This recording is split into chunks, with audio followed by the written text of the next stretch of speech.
شیطون نصف شبیه تو چیکار کردی؟ دیوار خونه جای نقاشی نیست بابا. الان وقت خوابه، وقت قصه است. بگیری بخواب ببینم دختر شیطون. خب یکی بود یکی نبود. یه روز یه دختر شیطونی بود که دیوارای خونه حسابی از دستش ناراحت بودن. چرا؟ به خاطر اینکه دیوارای خونه دردشون میاد بابا.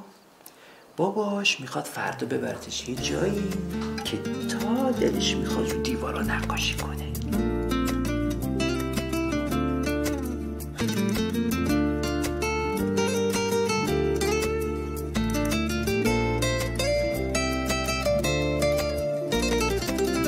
زیاد از جلو چشم من دور نشو، میدونی بری جونمو میبری.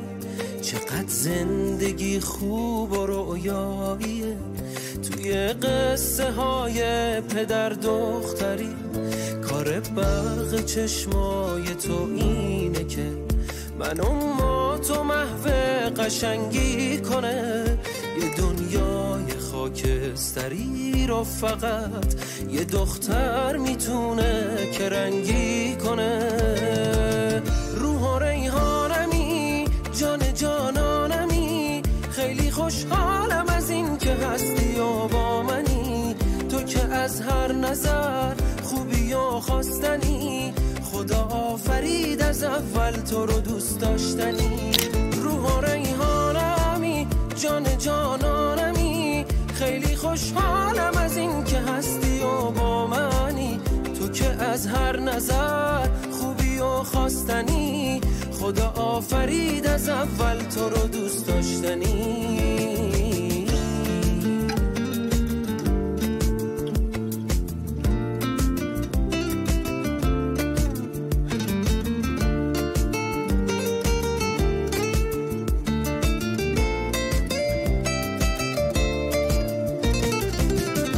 حیای تو چشمای تو حالمو، تو هر حالی باشم عوض میکنه.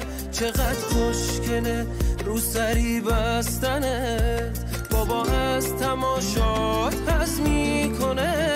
نمیترسم از پیری و بی کسی، تا تو با منی خوب حال دلم. ته آرزومه یه روزی تو رو تو رخت عروسی ببینم گلم.